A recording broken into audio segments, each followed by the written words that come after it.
This is another personal story from the first edition, 1939 edition of the AA Big Book, the Alcoholics Anonymous Big Book. This story is called The 7-Month Slip. That's a long slip. 7-Month Slip, and it's written by Ernie Galbraith from Akron, Ohio. At 14 years of age, when I should have been at home under the supervision of parents, I was in the United States Army serving a 1-year enlistment. I found myself with a bunch of men, none too good for a 14-year-old kid who passed easily for 18. I transferred my hero worshiping to these men of the world. I suppose the worst damage done in that year in the Army barracks was the development of an almost unconscious admiration for their apparently jolly sort of living. Once out of uniform, I went to Mexico, where I worked for an oil company. Here I learned to take on a good cargo of beer and hold it. Later, I rode the range in the Texas cow country and often went to town with the boys to whoop it up every day on payday. By the time I returned to my home in the Middle West, I learned several patterns of living, to say nothing of a cocksure attitude that I needed no advice from anyone.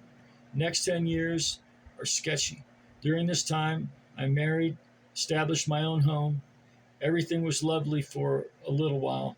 Soon I was having a good time getting around the law in speakeasies. Oh yes, I outsmarted our national laws, but I was not quite successful in evading the old moral law.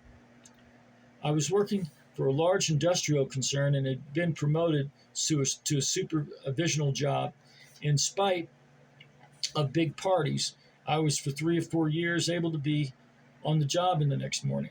Then gradually the hangovers became more persistent, and I found myself not only needing a few shots of liquor before I could go to work at all, but finally found it advisable to stay at home and sober up, the taper off method. My bosses tried to give me some good advice. When that didn't help, they tried more drastic measures, laying me off without pay. They covered up my too frequent absences many times in order to keep them from the attention of the higher officials in the company. My attitude was that I could handle my liquor whenever I wanted to go about it seriously, and I considered my absences no worse than those of other employees and officials who were getting away with murder in their drinking. One does not have to it uses imagination much to realize that this sort of drinking is hard on the matrimonial relationship. After proving myself neither faithful nor capable of being temperate, my wife left me and obtained a judicial separation. This gave me a really good excuse to get drunk. In the years 1933 and 1934, I was fired several times, but always got my job back on my promises to do better. On the last occasion, I was reduced to the labor gang on the plant. I made a terrific effort to stay sober and prove myself capable of better things. I succeeded pretty well, and one day I was called into the production chief's office and told I'd met with approval of the executive department to be ready to start on a better job. This good news seemed to justify a mild celebration with a few beers, of course. Exactly 4 days later, I reported for work, only to find that they too knew about the mild celebration and that they decided to check me out altogether. After a time, I went back and was assigned to one of the hardest jobs in the factory. I was in bad shape physically, and after 6 months of this, I quit, going on a drunk with my last paycheck. Then I began to find that the friends with whom I'd been drinking for some time seemed to disappear. This made me resentful, and I found myself many times feeling that everybody was against me. Bootleg joints became my hangouts. I sold my books, car, even clothing in order to buy a few drinks. I'm certain that my family kept me from gravitating to flop houses and gutters. I'm eternally thankful to them that they never threw me out or refused to help me when I was drinking.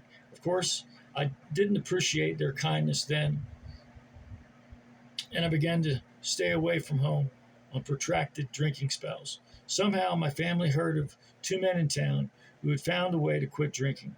They suggested that I contact these men, but I retorted, if I can't handle my liquor with my own willpower, then I'd better jump off the viaduct. Another of my usual drinking spells came on.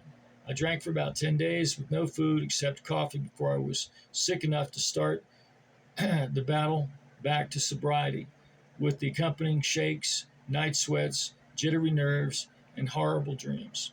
This time, I felt that I really needed some help. I told my mother she could call the doctor, who was the center of a little group of former drinkers, and she did. I allowed myself to be taken to a hospital where I took several days for my head to clear and my nerves to settle. Then one day, I had a couple of visitors, one man from New York and the other a local attorney. During our conversation, I learned that they had been as bad as myself in this drinking, and that they had found relief and had been able to make a comeback. Later, they went into more detail and put it into me very straight that I'd have to give over my desires and attitudes to a power higher than myself, which would give me new desires and attitudes. Here is religion put to me in a different way and presented by three past masters in liquor guzzling. On the strength of their stories, I decided to give it a try, and it worked, as long as I allowed it to do so. After a year of learning new ways of living, new attitudes and desires, I became self-confident and then careless. I suppose you would say I got to feeling too sure of myself in Zowie. First it was beer on Saturday nights, and then it was a fine drunk. I knew exactly what I had done to bring myself to this old grief. I tried to handle my life on the strength of my own ideas and plans instead of looking to God for the inspiration and strength. But I didn't do anything about it. I thought, to hell with everybody, I'm going to do as I please. So I floundered around for 7 months, refusing help from any quarter. But one day, I volunteered to take another drunk on a trip to sober him up. When we got back to town, we were both drunk and went to a hotel to sober up. Then I began to reason the thing out. I had been sober. I was a happy man for a year, living decently and trying to follow the will of God. Now I was unshaven, unkempt, ill-looking, blurry-eyed. I decided then and there and went back to my friends who offered me help and who never lectured me on my 7-month failure. But that was a long time ago. I don't say now that I can do anything. I only know that as long as I seek God's help to the best of my ability, just so long will liquor never bother me. Please join me in the Lord's Prayer. Our Father who art in heaven, hallowed be thy name. Thy kingdom come, thy will be done, on earth as it is in heaven. Give us this day our daily bread, and forgive us our trespasses as we forgive those who trespass against us. Lead us not into temptation, but deliver us from the evil one. For thine is the kingdom, the power, and the glory, forever and forever. Amen.